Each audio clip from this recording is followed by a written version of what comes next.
Wow, look at that intro. It's like we're in a movie. Reminds me a bit to Podium entry that I remember that That's one. correct. That's correct. This Cristobal Alonso. Ladies Totally. and gentlemen, from the left side of the screen, Cristobal Yes, Alonso, yes. the With the Alcatraz. Estonian flag. With the Estonian flag, that was also quite interesting. But, I'm proudly Estonian. Yeah, Yeah. could be. How are you doing, man? Where are you joining us from? I'm joining for my peace Zen retreat, aka my parents, actually, which is a very significant place for startup wise guys because this is what we have done 3 or 4 times the company retreats where we're, so we have more than 20 people. I think we ended up once being 26, 28 people here, spending 3 days walking in the mountains, doing strategy meetings, etc. Right? So it's kind of, so it has a special significance with the startup wise guys. And we're trying to do the next meeting hopefully here, and it's basically 1 hour from Madrid. We're at more than 1,000 meters high in the mountains, greens. It's a super nice place. Yeah, it looks pretty really peaceful. So You haven't been here. no, You not haven't yet. been here. Not yet. It's interesting because actually before that we did a couple of networking events in the 2012 or 13 or something like that. And I have 40, 45 people, founders, people, and also spending here too. So Maris from Selfie was here, Lamas Valley Lady was here. So Ernest Stals has been here. So there's been a lot of people here, and you haven't been here. Now that you are Stoyan Alonso, as people will discover through this. I have Rodolfo just sent me also. He found another place in which you saw up as Stoyan Alonso. You see, so this is it's coming, it's coming, it's coming, it's coming. This is what happening when you are doing your best to publish the book on time, and then you mess up the name, your surname. So some people now reading the book and it says Stoyan Alonso and Cristobal Alonso, the two co-authors. Somebody might think we're brothers or something, but Yeah, it, yeah, my Bulgarian brother. So this is it goes very deep. But I have promised that I will make a mistake on whenever is our book 3. I will make a mistake and put it as Cristobal Jankov, some hidden place for people to find and say, hey, see that happening, love it, etc. man. Love it. So, hello everybody, Startup Wise Guys family. Great to be here. By the way, let us know in the comments where you joining us from. Are you on a holiday? Are you working? You're in the office, pushing hard with your startup.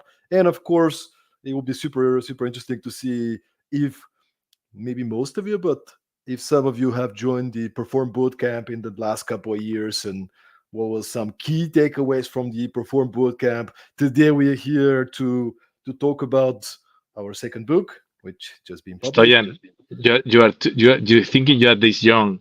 People has been attending the Perform Bootcamp for 4 years now, because we started in Lithuania in 2018 or 19, actually 6 years.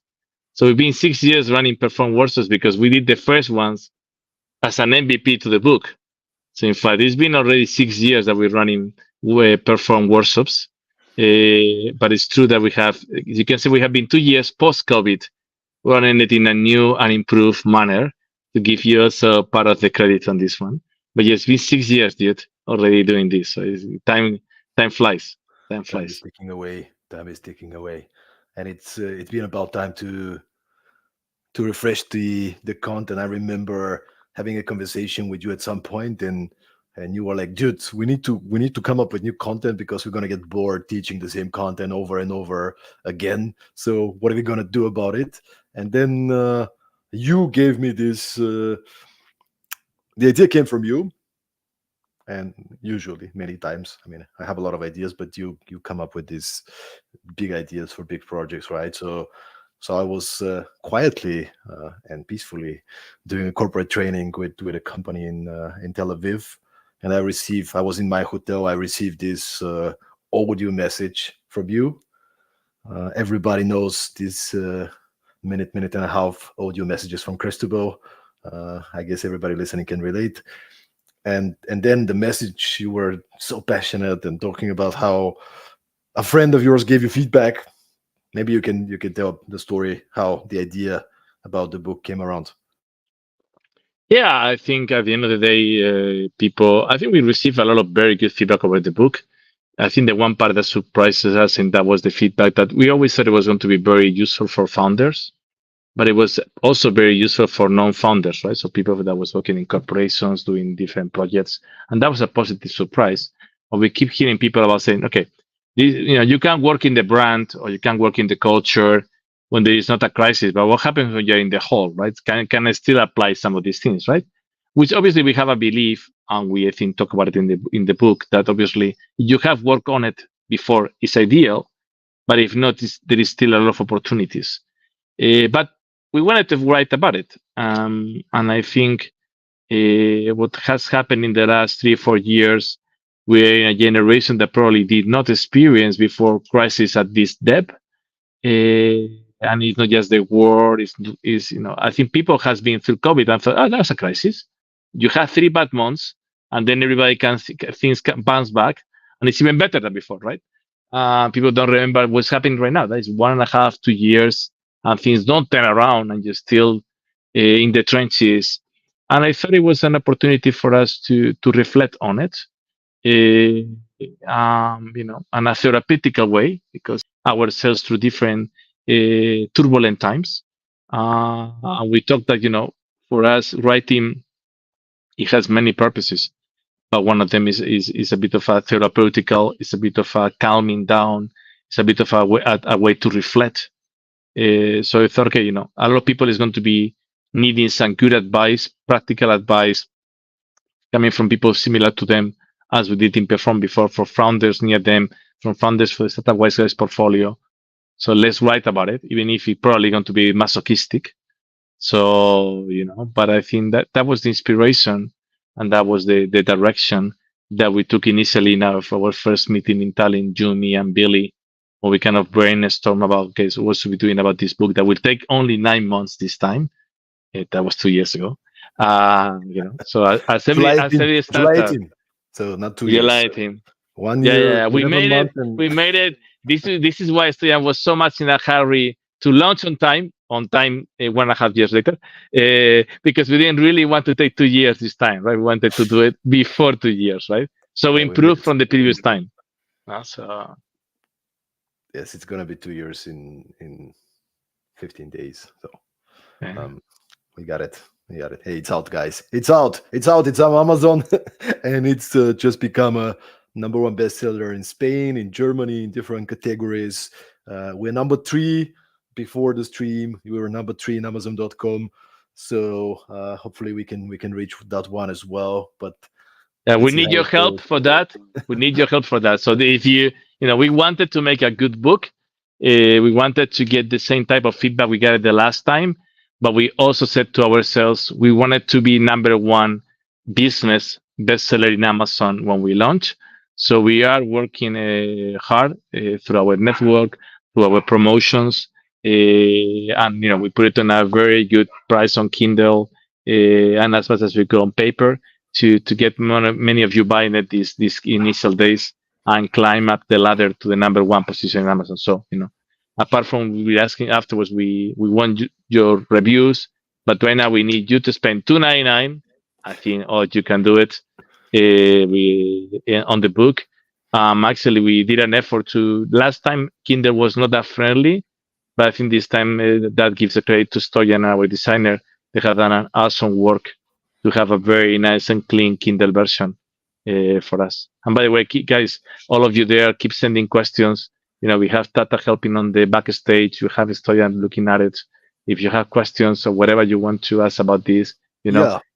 happy to talk about it. I And mean, look, apart, if not, Christopher and I, we're gonna cover some of the kind of learnings from the process of writing the book. How did it come around? Obviously, talk about the key learnings, insights, the things that really resonated with us. But we want to make it valuable to you guys, everybody who is joining us at this late hour. So please engage. Drop a comment when you hear some of the discussions, or just post a question. It could be about crisis leadership. Maybe I can just mention, for those of you who haven't seen the book already, let me tell you once again the 5 questions that became like the structure of the book, and we'll talk about it. It wasn't the initial structure, but this is the final structure. We structured the book around 5 questions. How do you build a resilient culture, a team that's capable to address a crisis?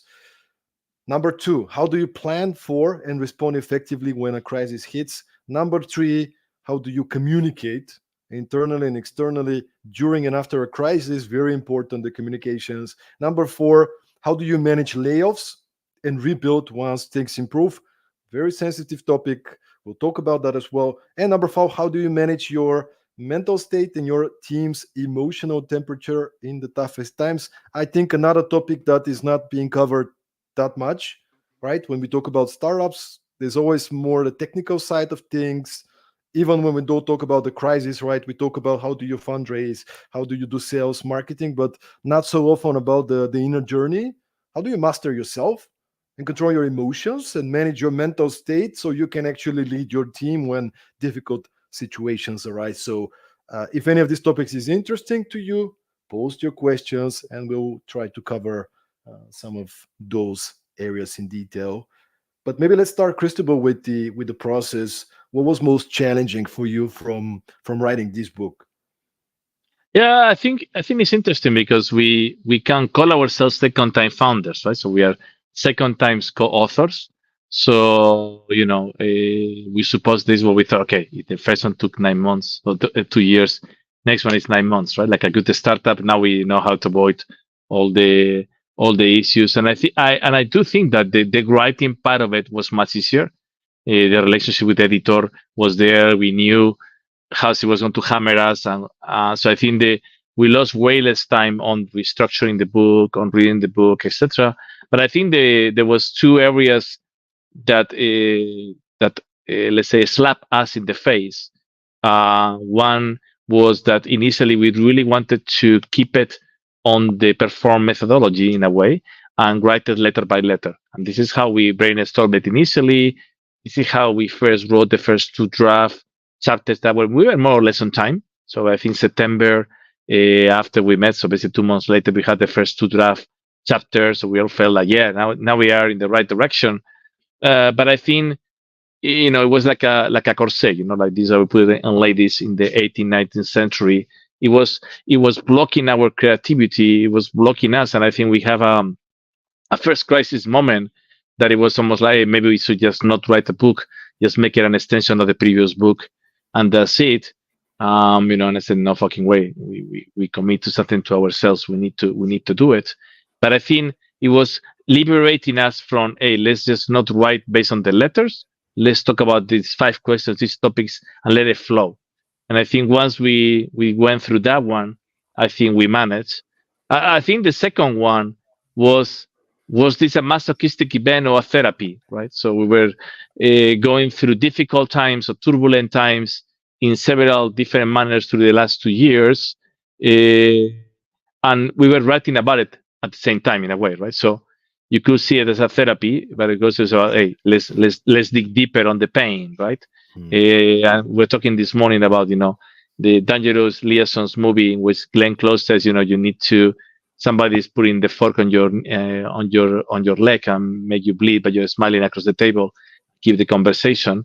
So I think we were getting the fork on us, and we managed to smile and get out and continue. But I think it was difficult sometimes to focus.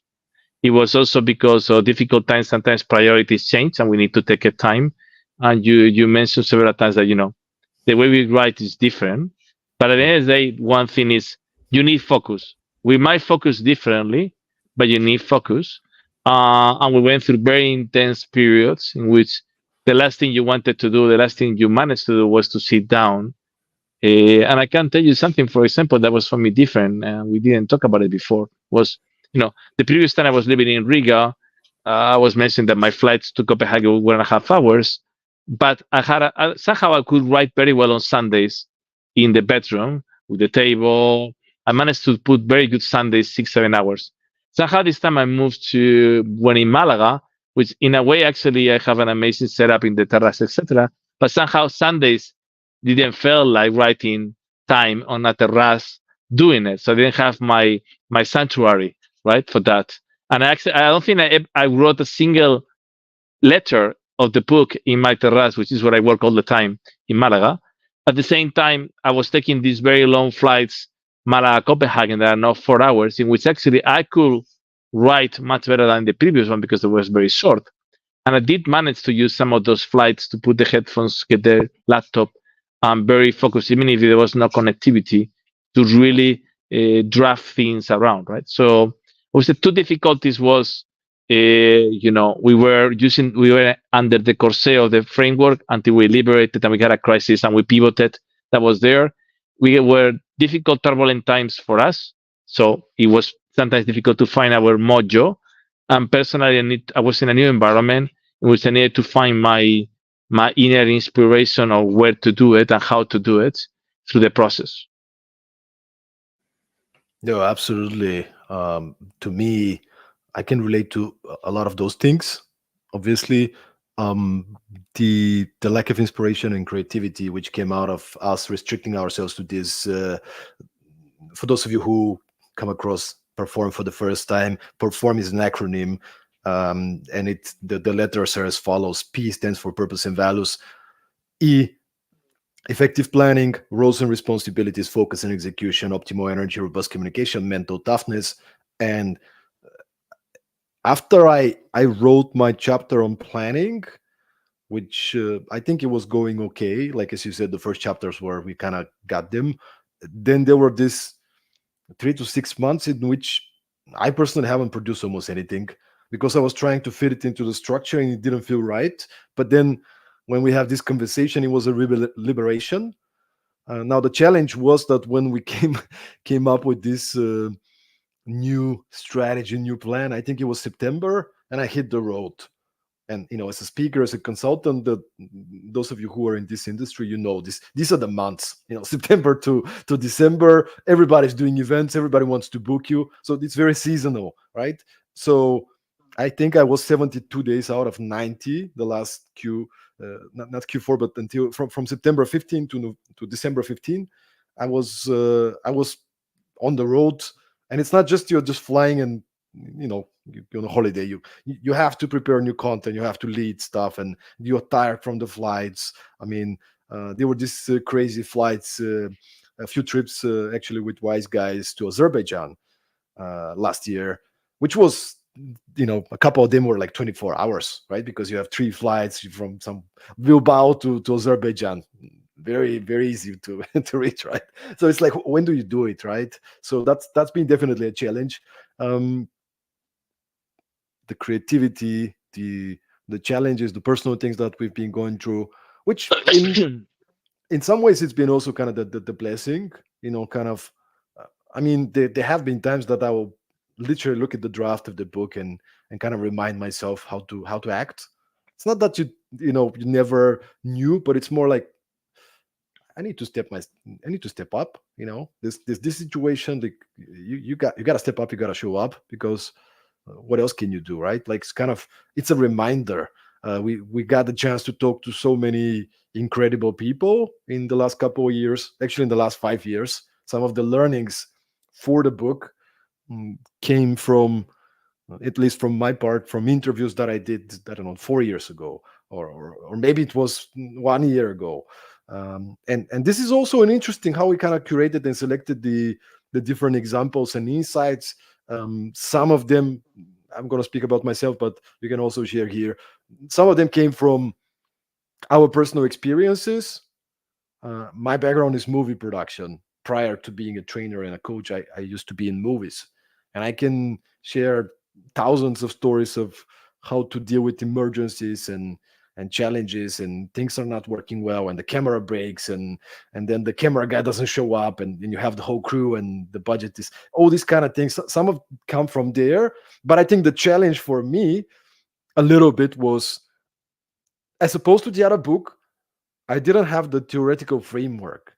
I haven't read books about crisis management before. I haven't really seen, what are the frameworks, what are the strategies, like do you use any tools?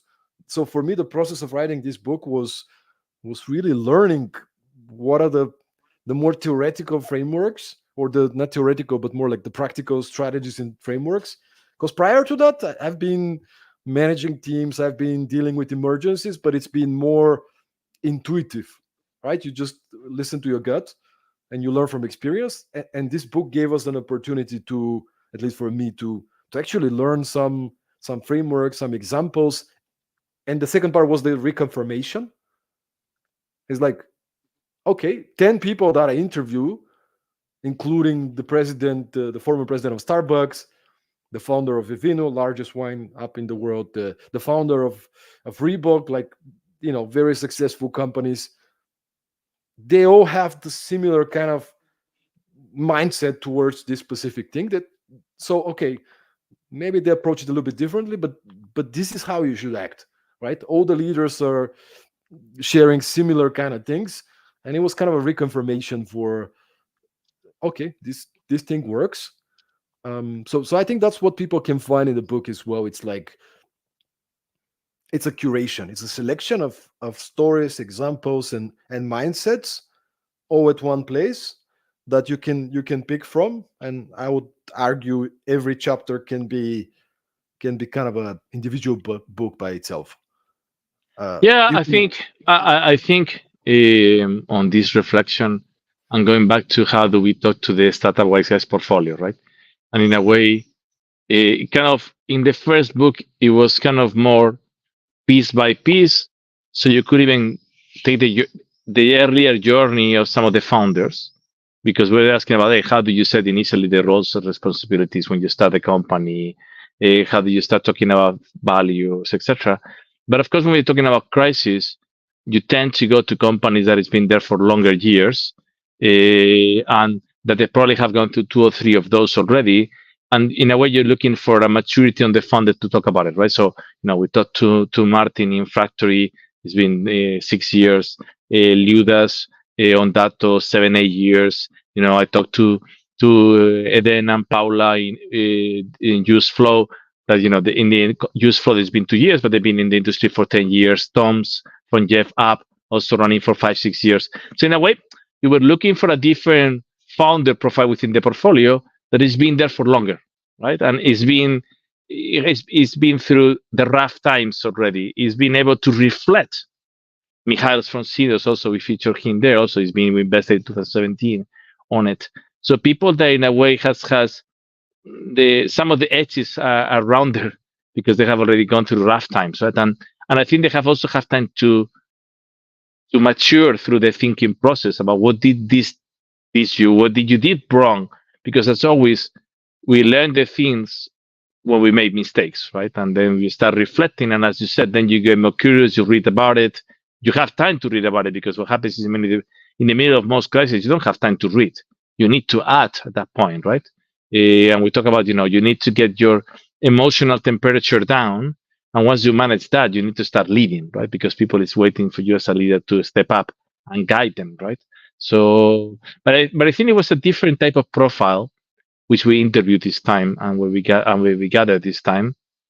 And as you said, at the same time, you were seeing yourself reflected on the book as a leader and asking, have I acted in the difficult times this way, right?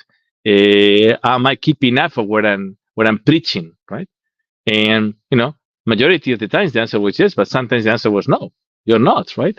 Do you keep writing about it, or you go improve and then come back to write, or do you change what you're writing, or you eliminate it so that people don't don't call out on you, right? So it was an interesting dilemma that we faced sometime when writing. It was clearly a very different way to collect experiences from our founders at this time, and was asking them questions of things that maybe you don't want to share about. What did you learn when you fire employees the last time? Well, most people don't go around having a party. Well, let me explain you how do I fire people, right? Because it's probably the most unpleasant time in our life as leaders. But we talked to Patrick Collins about the experience of offboarding and how important of a process, how most companies think about the onboarding, but offboarding is one of the key processes. The 3 key processes is hiring, onboarding, and offboarding. So if you don't do that well, you're hampering the relationship with your future ambassadors when they leave the company, right? And especially when they're forced to leave the company.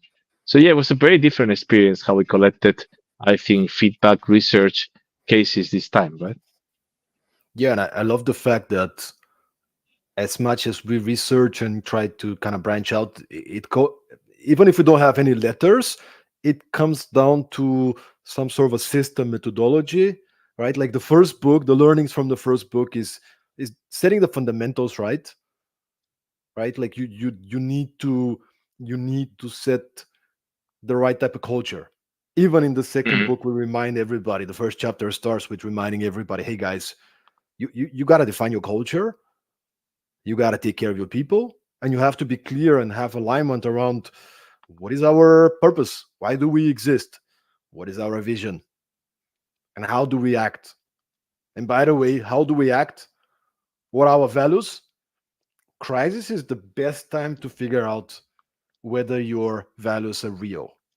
When everything is fine, hey guys, let me take care of you, right? Like it's easy to be to lead and to act in accordance with your values. The question is, how do you act as a leader when things are bad? How do you show up? Do you stick to your values, taking care of people, doing the right thing, having conversations, listening, being empathetic, or do you start being dominant, authoritative, taking control, pointing fingers? What do you do? Right? Because maybe you resolve the emergency, but then you have to come back and people remember. So, how do you act in times of crisis? Do you act in alignment with your values? Which is why we kind of placed again the first chapter on culture. How do you build a resilient but authentic culture in your organization?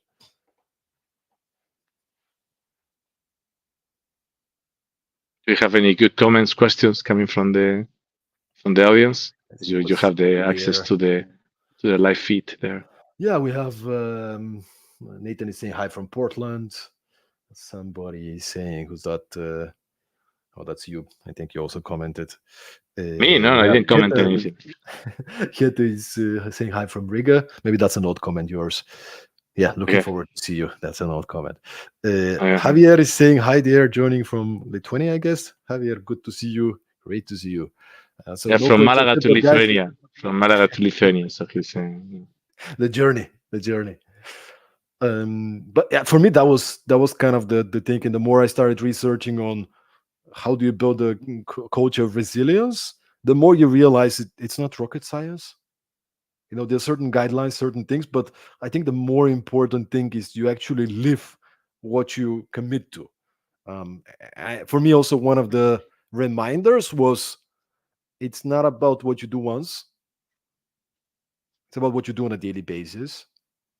What do you ritualize in your culture? How do you prepare your team to be capable to address the crisis? Right? Many founders they want to do it all. They're the leader, right? I can do it better than my people, right? And they don't leave space for people to make mistakes in a controlled environment, right? So it's gonna be faster if I do it, or I'm gonna fix it because there's a problem with this client. I'm not gonna allow my team to fix it. I'll fix it because it's faster. But then if you do it excessively, you might cripple your team. And then when a real crisis hits, are they capable to operate under stress? Like how do you get your team to experience stress before a crisis? So when a crisis hits, they have this mental toughness. They can take control and they can actually proactively help solving this, which is always interesting, right? How far do you go? so yeah, but going back to maybe to the writing part because I think we always get questions about it. Mm, Um, how how do you find your mojo to write, and how do you write? What is mm. your process? Because we talk about it several times. You have a very different style of writing in terms of timings, focus, etc.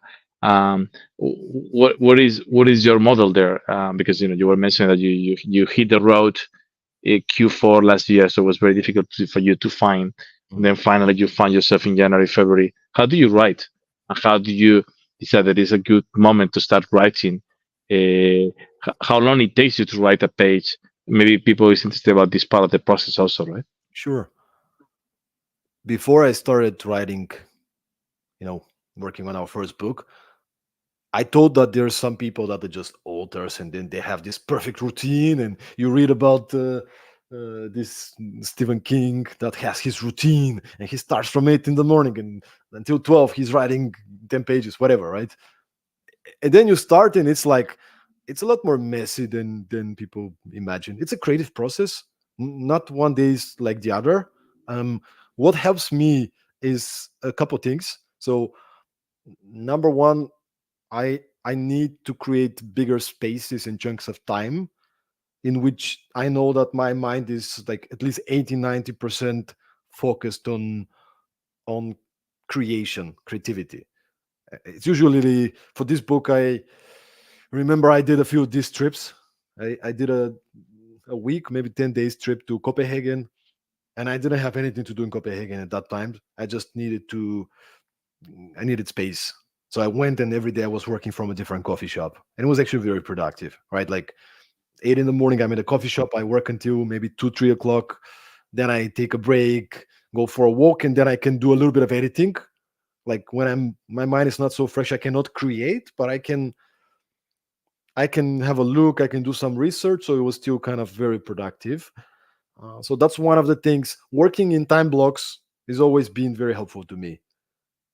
Meaning, I have an alarm, and I say from 8 to 9:30, you have to write 2 pages.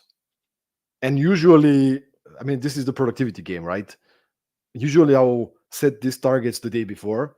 I don't want to think about it in the morning. I want all my creativity to be focused on writing and coming up with ideas. So the day before, I'll structure my day, and I will look at the content I've created, and I'm like, I maybe I should write about crisis management, something something. Okay, cool. Let me break down the chapter into pieces, and then now, okay, first block, write 2 pages about this kind of specific topic.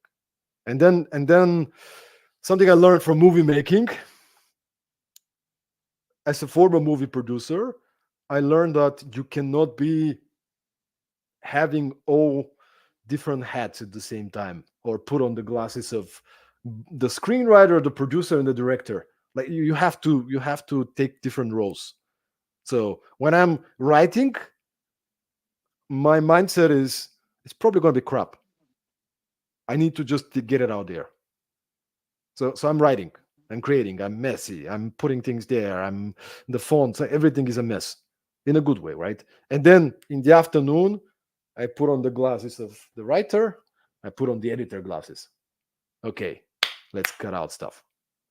So not always it's been like that, but it really helped me to kind of to know which of those creativity sessions am I focused on. So, morning, I'm writing, I'm just messy, I'm coming up with ideas, I'm researching, I'm putting things together. Afternoon, usually, all right, let's structure it, let's have a look at how the sentences start. Like, let me think about some interviews I did, or who's somebody from our network we can ask for a good example or quote. So that's been my kind of process. What about yourself? Do you use much ChatGPT during this process? Has the usage of AI changed anything of the process for you in the last 2 years and compare with the first book? Or Not really. We had a conversation previously as well. Um, and I think if we are to continue with the next project, I'll probably use it, but a little bit differently than most people would think. Um, I think I spent 15 minutes throughout the last 2 years, specifically on this project, using ChatGPT, and that was just I already wrote the chapter about planning an effective response, which is the second chapter, um, and I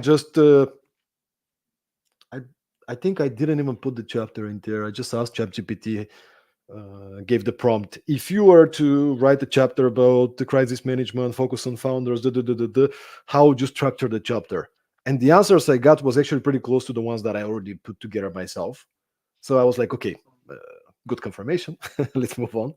But I haven't really used it for write me a chapter and then I kind of take it. And what I think I would do differently would be to perhaps takes my drafts of the chapters and ask ChatGPT to give me feedback. read this chapter and let me know where should I improve, where should do I have too many examples? Just use it more as an editing tool. But I Mhm. haven't really done that this time around. What about yourself? Actually, I did use it on last summer when I was in Latvia and I was taking the communication. I had a very good idea with the direction, so I can offset with ChatGPT and we created the first draft. I think that filling the page with content that then was personalizing little by little, I think was very useful. I think probably saved 1 or 2 days in the process. I think in that sense, again, to me, it was rather clear what I wanted to write about, but it did help to start putting there first ideas, directions. So I think it did speed up the process, and it's a very long chapter. It's probably actually the longest chapter we have in the book in that sense. I think that one, but as we said before, I am much more of a let me get a first draft of the chapter quickly out there, right, and then improve it. So in that sense, I can just probably come up, in 4, 6, 8 hours, sometimes even. The rest communication took it was 4 days, fully focused all the mornings.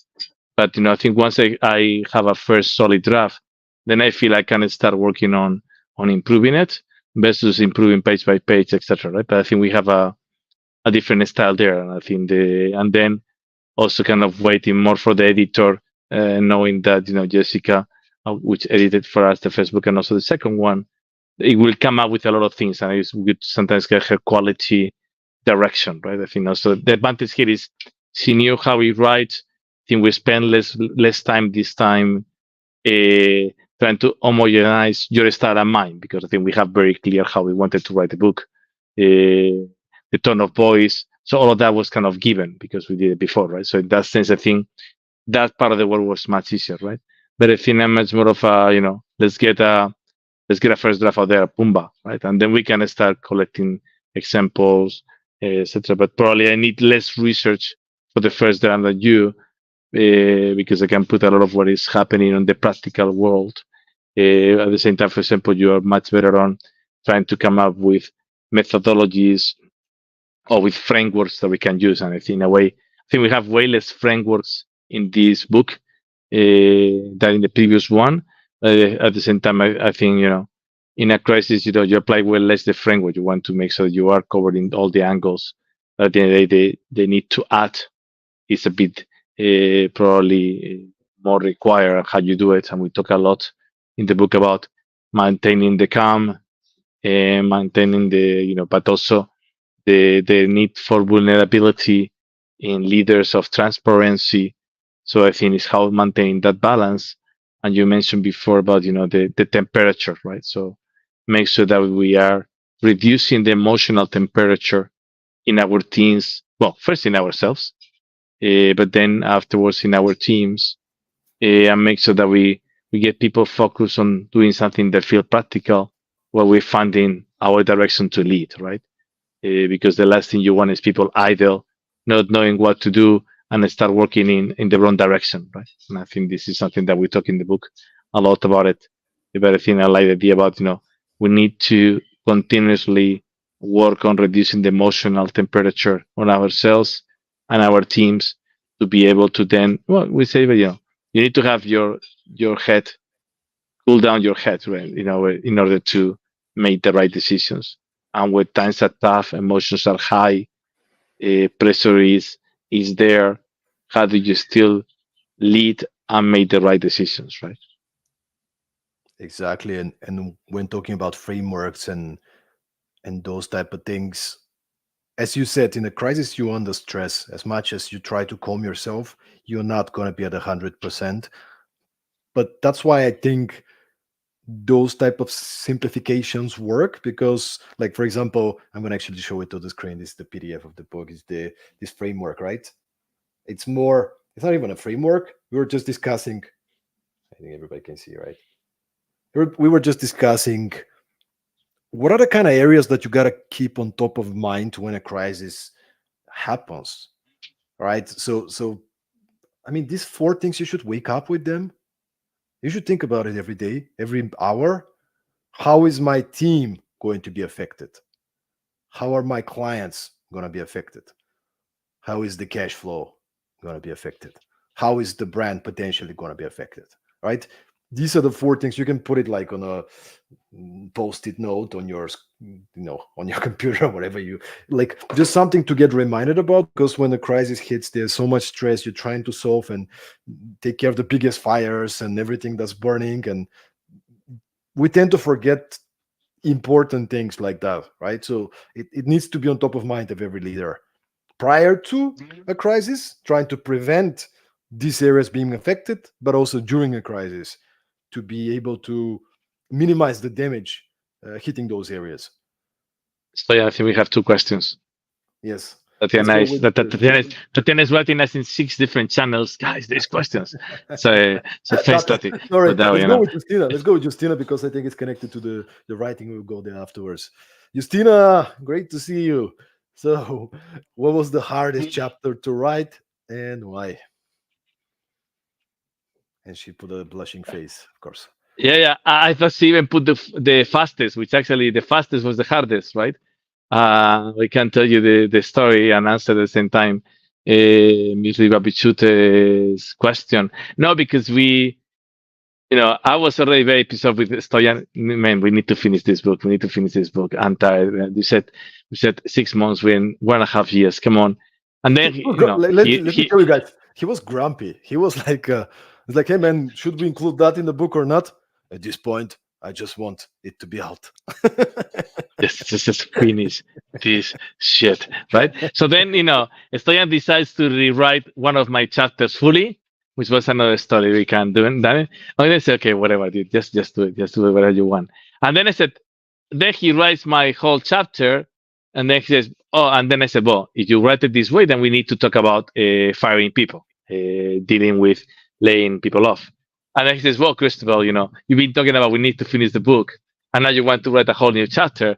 And I said, it will be done tonight. And I said, yeah, whatever you say. That was 6 p.m. That was 6 p.m. We're talking about it 6 p.m. Yeah. So I had a flight basically right after. And I think I wrote the entire chapter in the plane. And the chapter starts with something that my father told me 20 years ago. He's been a CEO and has his own company also. And he told me, and I put obviously the quote was in Spanish, but we put it in English in the book. It says, there is something that experience never helps, which is the firing people, right? So you can go through it, but it never gets easier. And it's the hardest part and probably the only thing in the job that you always will hate, right? So to me, something very, I have always remembered this in my father's words, and also when I have to do my first real looking at somebody in the eyes and tell him, hey, dude, sorry, but you will not be part of this organization any longer. That happened to me in 2004 in Prague. So you remember exactly the moment, the table, looking at the guy. You remember perfectly the name of the guy. I don't need to make it public. But we're still good friends. We did offboarding well, and he has had an awesome career afterwards. But I think writing about it is very hard. And even because it reminds you every time you have done it, did you do it right? And it sets the bar very high because the process to do it from thinking, making the decision, preparing the communication, communicating to the rest of the organization, offboarding the people and helping those people move along and don't make it a crisis on themselves, and then how to get back and tell your own people, we will take care of you, and writing all of that and condense all of that. I think that was hard because, and then you said, and setting the bar high, because I'm sure in the next 10 to 15 years, I'm not going to have to do this several times. And everybody will say, did you do it as you wrote it? Or somebody will say, you're not doing as you wrote in your own book, right?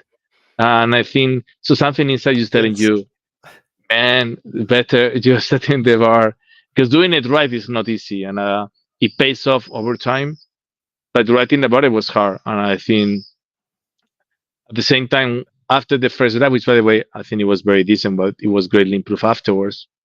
Several of the discussions I have with Patrick Collins about offboarding, reading about how Brian Chesky did it in Airbnb and the letter he sent to employees, it was inspiring to put those things together. I said, in the most difficult process that you face as a leader, there is a lot to learn to do it well, right? And I think while being hard, I think it was nice to end up writing about it. And I think most people don't write about it. And I think I feel a bit of sense of pride that I have the guts to write about it and to help people that will have to go through it. I think there is a quote from Liu that said, "Nobody wants to talk about it, but every CEO of a startup will have to go through this," right? And at the end of the day, is the reality. You're going to be a successful CEO in a startup. You will have to fire people. At some point, you might have to fire a lot of people at the same time, and you better be good about it because there is no escape from it, right? Yeah. By the way, What was your part? What was your I'll share hardest part to write? Or just in a second. I'll share. By the way, I'm just reflecting. We need to we need to learn the book, because people are like, "Oh, you wrote that. You should know it by heart." And it's like we spent yeah, 2 years writing. I don't remember what I ate at breakfast yesterday. So there's a lot of those kind of statistics or exact quote, which I think we should relearn because maybe you wrote the chapter like 17 months ago, and of course you were I I rereading it, but I reread the book this weekend in the Kindle because I want to say. So I actually went through the entire book this weekend. So it was not a bad book, Stoyan. Not a bad book. It yeah, looks but good. Looks good. good. Yeah, by the way, very nice design. Let's give credit to our designer Simona Veselino for making it happen. Well done on that one. For the chapter, Justina, what can I say? I think that was actually chapter number one, the one that I was pushing to rewrite at the time that Cristobal was already we should publish yesterday. Uh, and he's been doing it for 2 months at that time, so kind of to hold my ground. But that was the chapter I felt like this is a chapter for the other book, and I think we can still use one half on 2/3 of the things because there's many great strategies, but it was kind of it didn't have this angle for how is that relevant specifically for a crisis. It's very relevant chapter, a lot of great practices on culture building, and so that was what you wrote, right? Because that's how we started, and then you kind of had this expectation. Yes, you can write a chapter, but you got to be really fast, right? And I don't really like to do it super fast. I don't want to rush around. And the reason is sometimes, and this is my creative process, I need to write something, then I need to leave it for a week or two, and I need to come back to it and then see it. Oh, actually, that doesn't make sense. This is right. So, kind of creating the structure of this new chapter and putting together a little bit of a framework, right? Not a methodology, but a little bit. Okay, what are 7 areas you want to focus on? That is kind of important to build this culture of resilience, right? So kind of picking these areas and making it simple and easy. And we actually called it the Resilient Culture Manifesto, 6 principles for leaders to follow. And then there are some examples, some specific ideas in there, but this chapter was definitely kind of the hardest because it's not that intuitive. Like planning an effective response, especially if you've been dealing with managing teams. In my case, managing many movie productions, like you kind of know it. You know what it takes. Managing your mental state. Of course, you have to structure it. But again, I'm coming from the world of coaching, leadership, personal development. These are the things that right? And uh, let's do it, right? But the one about culture, kind of in times of crisis, or how do we structure it so it's preparing your team for the crisis. So that was a creative struggle for sure. But I'm very happy where we are, where we ended with kind of everything coming together at the end. So Tata is happy. Check.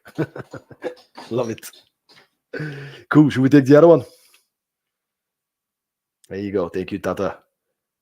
Okay, I think this is Javier, by the way. How to balance preparing teams and knowing how to anticipate this crisis when things are just doing great. You want to go or should I go? I'll let you go first. I'm going to think while you talk. Great. How to balance preparing teams and knowing how to anticipate this crisis when things are doing great. Well, that's the. I think we had a really good quote. I'm gonna find it because I haven't read the book last weekend while I'm explaining it. But this is the thing, right? When things are going great, we're not talking about crisis. And I want to maybe, before I found the quote, share practices that some of the leaders and founders that we interviewed shared, and we actually included them in the book. One of them, Boris Krastev, who's the founder of co-founder of Remote More, Chicago-based company, actually a European company, but they moved, I think, the headquarters. And so even if the company is not at a crisis, his background is from risk management, so he's coming to the industry from risk management background. What he does is, and that might be a little bit extreme, but on a daily basis he has a spreadsheet and he has around 65 different risks that can potentially hit the company. So even if the company is going great, on a daily basis he will look at the list and he will make sure that none of the risks has increased. Every month, 2 months, 3 months, he will look at the, he'll bring the team together, the management team, also the rest of the team, and he'll ask the guys, hey guys, what do you think can go wrong and can hit us out of nowhere? And they will talk about it, and they'll oh, there's AI coming into this industry, maybe that will disrupt us. What else? Oh, what if remember, Christopher, we interviewed this company and somebody did this pre-mortem, which is basically you ask the question, imagine our company died, what happened? And then you build it backwards. If our company died, what happened? And one company came with one of the top 5 biggest risks was, what if the CEO dies? And by the way, this is interesting for the people. I mean, let's remove the word dies, but the CEO is no longer capable to lead the company, right? Smaller companies, startups, most of them are structured around the founders. Do you have the systems and the structure so the company runs without the founders being there, and to what extent? So sticking to, investigating the risks, looking at trends, looking at potential risk coming into you, it should be something that you do more often. Of course, you can be obsessive and paranoid about it. Another example we featured in the book was the founder of Vivino, largest wine app in the world. So 2020, the beginning of 2020, I think it was January, February, a couple of months prior to the pandemic being announced as a pandemic in the world global perspective, Heine and his co-founders, they were sitting together and freaking out already. Their business was not affected yet, but they were looking closely at every development in in China, in Italy, everything being closed down, and they were not freaking out, but they were like looking the situation closely. Now you start thinking of it. What could hit us? What are the different risks? What if, in their case, distributors cannot deliver wine? Okay, that will affect the cash flows. What else? What if some of our people get COVID? Okay, let's see what we can do about it. What else?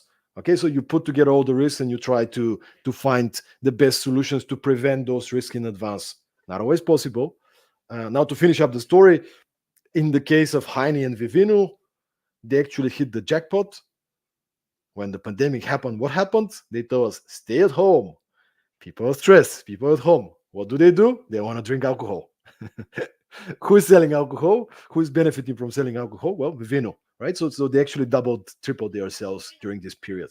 However, and that was one of the points that Heine made, I would do exactly the same thing if I have to go back, right? Because I want to mitigate all the risks.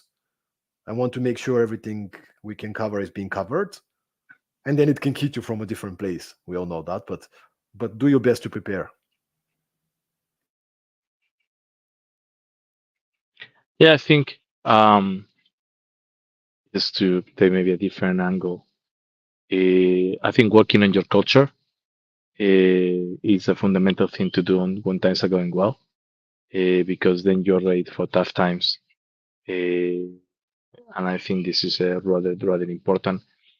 Second one is allow mini crisis to happen in your company without you intervening, right? So I think, and it's the idea about delegating. Is about in the don't. I think we tend to want it to be Superman and Superwoman as CEOs too many times and trying to fix too many issues. Then our team is not ready when real bad things happen to lead, right? So I think is allow some of the small mini crises that happen in the company to be resolved. So evaluating this can be really a big issue, and if not, allow things to happen. Allow your team to discuss, to argue, to learn how to solve these issues, because then you have more people prepared when big things are happening to you. Um, and then the two or three things that people think that's for large companies, risk management. Also, when the project's finished, to take enough time to do an evaluation post finalization, post mortem of the projects, and do some learnings. So build processes that can be helpful afterwards. And maybe the last, very stupidly thing, understand how to be break even.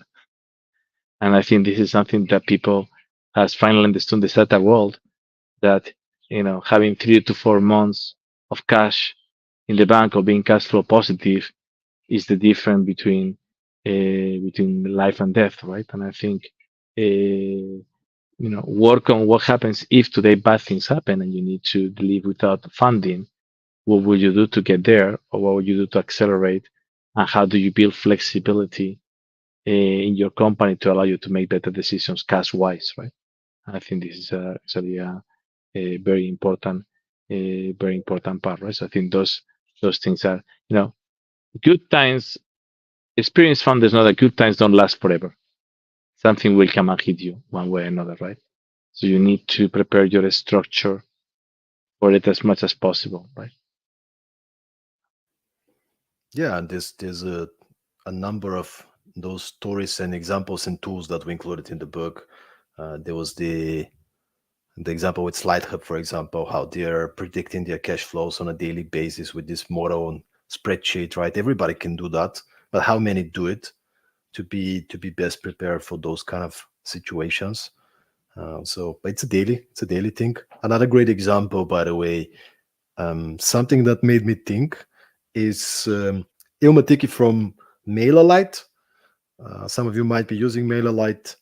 It's a Lithuanian company, fully remote, not fully remote, but primarily remote company operating in over 35 countries.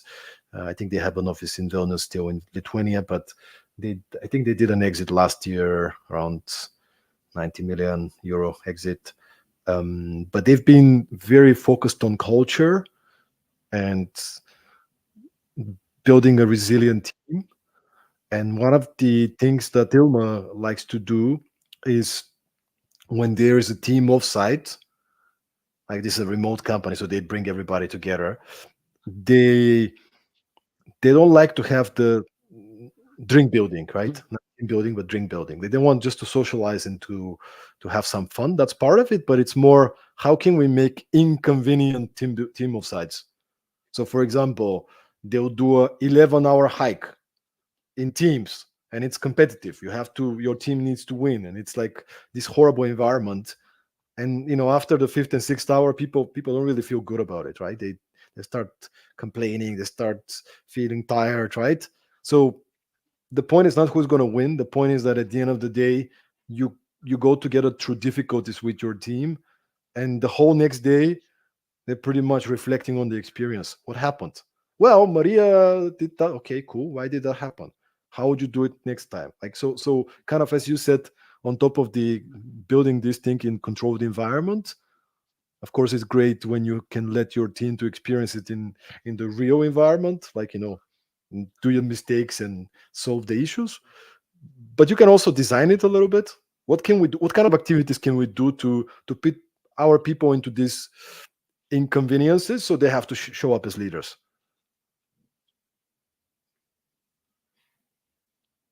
I was reading the thanks. Sir. I was reading the comments. I don't know if I get exactly the next comment. I don't think is going to be featured because it was not very clear and it couldn't be well expressed in the comment. But I think the question was around what will it change having gone through a crisis. So what we have done differently, having now the experience of going through a crisis, probably in the last 2 years, or maybe having written about it also. And to me is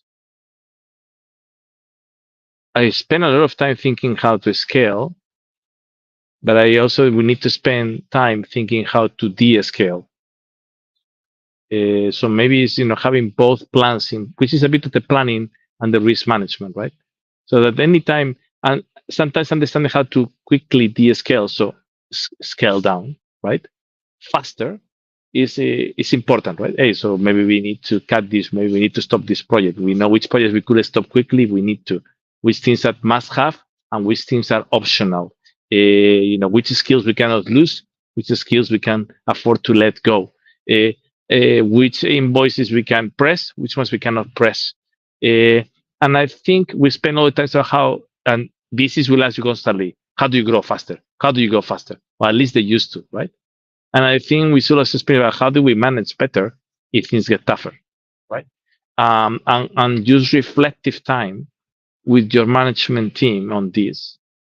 And maybe the second reflection is one I already did, which is, I think that in some occasions in the past, and of course it's very easy to see it with hindsight, right? I think I should have stepped in later in some issues in the company and let some of those crises be solved by the other leaders and use it as these uncomfortable moments of hikes to see what they learn about it, right? Sometimes we want to step in, as you said, to solve the issue, which we'll probably do faster and better, but we're not teaching the thing how to fish. We're just basically fishing once, right? And I think those two probably learnings were there. And if it was related to the book, I think could be a different question. Yeah, I mean, looking at the question, I'm not sure it was something that completely turned my mindset to 360, right? Like the opposite ground, or 180. But I think there was some of those. The one that you mentioned is something that I relate to because I want to help everybody, right? And when there is a situation and a crisis, my natural thing is to go and to fix it, but sometimes again it's good to let the people to, especially if it's not okay, you have your biggest client, everything is on the line, right? Like then you might want to support the people, like there's a balance, but in many situations not so bad, so better let them do it, learn from the experience, reflect afterwards. So that was one. Definitely the reminder from Rita McGrath from Columbia Business School that you mentioned a couple of times, that in a crisis you want to dampen down the temperature, the emotional temperature of the team. So of course, number one, you need to cool down, which is why again we use this metaphor. You need to have your restart tools. When some of you had these Windows computers, probably still the same on Windows, right? I'm using a Mac, so I don't know, but like your computer is like down, right? It's blocked. It doesn't work, and you try everything, and at the end, what do? Restart, and it's gonna be okay, and usually it is. But the question is, what are your restart tools as a leader? Like start to burn, somebody calls you, people shouting at you, things are burning. You have a choice here. Are you going to react and be emotional and do something not in the best mental state? Are you going to take control and say, I need to cool down, I need to be confident, I need to slow down a little bit, metaphorically, and now I can look at the situation because the whole team is looking at me. And if I'm freaking out and rushing around because I want to fix it, what message am I sending to everybody else? I'm panicking and they expect me to be the person that's cool, as opposed to, hey guys, something just happened, There's a situation. We need to be very focused these days to resolve it. Let me share with you the facts and let me tell you what my ideas are. And here's the second point, something that Howard B. Hardy, former president of Starbucks, shared with me on a podcast. The reminder that as leaders, too often we become authoritative. We start pointing fingers. We start being emotional and act from a place of anger to people, as opposed to empowering people to help you to be vulnerable, as you said. Brene Brown. Hey guys, here's the situation. We have these ideas. I'm gonna go through it. I need some ideas. Like I'm open for ideas. What do you think we should do? Right? Give your team some authority to help you resolve the situation. And the worst thing you do is you'd be quiet. Which is, by the way, I'm from Eastern Europe. It's very typical Eastern Europe, right? Like something bad happens, the leader, maybe they're part of making the mistake, so they don't want to talk about it because they think they look weak. So they don't talk about it, and they're hoping, we're going to resolve it, and we'll tell the team nothing was wrong. Yeah, but sometimes it's not the case, and people are not stupid. People start talking about it, right? There's rumors. Oh my God, did you hear that? I think we lose this bigger client. And they're making an elephant out of a little fluffy animal, right? Like a problem. So I think this kind of reminders of leading with authenticity, with giving frequent updates, telling the truth, not trying to I'm gonna not talk about the problem. I'm just gonna fix it and tell them when it's fixed. I'm not saying you should come panicking, freaking out, and but No, but we talk a lot in the book, in the communication part about in a crisis, always over communicate. If you have to do something more obvious, over communicate versus under communicate, because silence is interpreted as everything is wrong. It creates rumors. People start creating stories. So in case of doubt, over communicate, right? I would say, of course, there is the right balance, but in case of doubt, communicate, even repeat messages. Even sometimes the message is like, we still don't have a plan, but we're working on it. We have this deadline, we're maintaining the deadline. Even if we told you that the deadline is in a month from now, I know already people is getting nervous. The deadline is in a month from now. Relax, let's keep working. We have a plan. Let's get there together. So I think it's this ongoing level of communication through you and your management team, and ensure that your management team is also communicating themselves, right? So I think it's this sense of over communication is important, right? And I think in a crisis, silence is your enemy. Silence is not going to ever help you. In a crisis, different thing is when you don't know the answer, don't invent. Get yourself down, think, find the best path, but do that when you're communicating. You can also sometimes communicate. You're thinking, guys, we know this problem exists. We are thinking about what are the best options. We get back to you shortly. We are working on it, right? But we still don't have a clear answer. We get back to you as soon as possible, as soon as we have something, right? That's also important. That's communication. Sometimes you cannot just expect to have all the answers right away, right? By the way, Zane, who asked the question, she contributed with some really good stuff in the communication chapter. Actually, last minute contributions, but I felt it was a really, really good addition. Because we asked Patrick Mork, which is also himself, he's been on the Getaway. He's the owner of Lipa, speaker himself, and read a very good book. So again the process that we use. We get our own. We get the book, the chapters edited, but then we give it to people to give us feedback of how it resonates with them.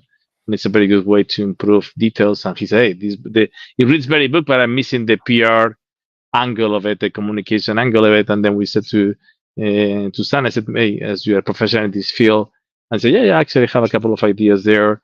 We contributed there." So I think that was a nice contribution and addition. But again, it's also the ongoing process of how do you write a book, how do you get feedback, how do you improve it, and every time you could always improve the book. I'm sure if we take another year, we improve it, but at some point you need to put it out there. And this is why many books have second edition, third edition, is because things change or things get added on good feedback. So love to get reviews from you guys when you read it. love to get new stories that we might feature in these editions. Let's say, hey, I was missing this, I was missing that, or I like this point, or sometimes say, I disagree with what you wrote here. That's fantastic. That creates an amazing discussion. So please, post reviews in Amazon, send us direct messages, keep talking about it, because for us it's very important. Or when you are in one of our next batches with us on our startups, Stoyan is always in all the batches coming and speaking on the first week on site. And again, we love to get the stories, right? And we love to get positive and negative feedback on it, because that's how you make the things improve. And we know if this has resonated and helped you, or you say, that's BS, I don't believe you do it this way, and that's fine, right? And yes, sometimes you will tell us, oh, you didn't do it this way, but hopefully that happens in a couple of years from now. Next time we hit one of these ones, right? Exactly. And since the time is kind of coming to an end, of course, if anybody has more questions, or you take a shower tomorrow and this great idea that you forgot to ask comes to you, just post it in the comments or send us a DM. We'll be happy to elaborate on that as well. As we said already, the book is on Amazon, so currently the price is amazing. This is the kind of the lowest we can go, right? It's I think you cannot go lower on Amazon. It's $299 USD. I think it's €269 for the Kindle version, and we're trying to make it a #1 bestseller on Amazon. I think we were #3 in a couple of categories prior to this conversation. So if you ever wanted to get a copy, now is the time to get your copy. Not only that, but we actually prepared a bunch of great prizes and giveaways for everybody who buys a copy today or tomorrow at a super discounted rate. So first of all, we're gonna invite everybody to a private exclusive mastermind call. Probably we'll invite some of the contributors from the book, so we'll have some really good time at the end of the month. But also we'll give away some signed copies from the first book. We'll give away coaching sessions, and of course Cristobal will have a special giveaway that maybe you want to share as well. Razvan has, right? It's going to be. So, Razvan gave Stoyan for his birthday, and then he sent it to me also, Perform underwear in our last edition. Branded. And it was there was a lot of demand for it. So I think there's been already a rumor that and the Performing Crisis underwear, unisex, different models. So we will give some of them away. We're talking to our Romanian provider for the new edition, new designs. It's coming out to you, right? So only for the people who buy the book today or tomorrow. So yes, up to you guys. So yeah, that's it. Tata, anything else you think? Once again, guys. Well, in a startup wise, guys, we have a sentence. It's a wrap, it's a burrito. This is how we finish as a sentence coming from Marta Madera from our team. So I think this is our burrito. So some of you might be getting hungrier. Stoyan needs to go to sleep in about an hour from now already. So he likes to sleep early. It's been a long day for him. So it actually has. So, but let's keep performing, guys. Good stuff. Rap, burrito. Tata. Write the book. Write reviews. Tata, thanks for all your help. Isma, thanks also for jumping into the opportunity. Thanks for our founders in the portfolio who contributed. Hopefully, we have many more stories in upcoming books from many of you on how you reacted and how you live in times of crisis to perform on time. Hopefully, it's useful. We open our hearts, our brains, and we keep learning. Thanks, Stoyan, for being here, for part of the process. And let's make this little puppy Amazon bestseller, and let's keep impacting and inspiring people. Okay. So thanks everyone for being here. Guys. Thank you. Bye.